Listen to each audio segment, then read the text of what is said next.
मेरा नाम मोहम्मद एजाज। अभी बैठे हैं, चीज़ा रखी हैं, बैठे हैं।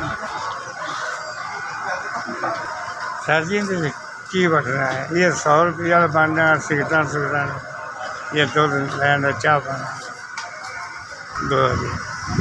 हाँ जी, बच्ची है कि एक मुंडा एक बच्ची है, ये मतलब एक बच्चा एक बच्ची है। यह चीज़ा रखी हैं बाला दियाँ, कोई आ जाता है, कोई चीज़ वेख गई ना आए तो कोई ना क्या उनको चाह चू पैसे बन जाने सिगरट।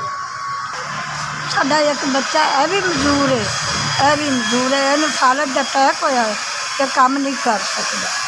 मैं लोगों के घर में काम करनी हाँ, मैं भी बीमार शमार रही हूँ है, साडा कोई करन कमान वाला नहीं। पुत्र मेरा साई लोग है, बंदा मेरा मरीज है, तो मैं लोगों के घर में काम करनी हाँ, अपना निजाम चला रही हाँ, मेरा करन कमान वाला कोई नहीं। साढ़े सामने ही है, बड़े गरीब आ, किराए का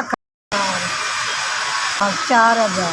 अल्लाह पाक जिन्हें साड़ी मदद की है उन्होंने लोगों को अल्लाह पाक तंदुरुस्ती देवे, सेहत देवे। अल्लाह पाक उन्होंने खुश रखे, आबाद रखे। अल्लाह पाक तंदुरुस्ती देवे, सेहत देवे। अल्लाह उन्होंने बच्चों की जिंदगी करे जिन्हें साड़ी मदद की है। अल्लाह पाक उन्होंने खुश करे। अल्लाह पाक उन्होंने माँ प्यो भैन भरा बच्चे, अल्लाह पाक उन्होंने सेहत तंदुरुस्ती देवे। अल्लाह एस 4000 सानू पहुँचाया है, साड़ी बड़ी मेहरबानी है, साडा शुक्रिया अदा करना।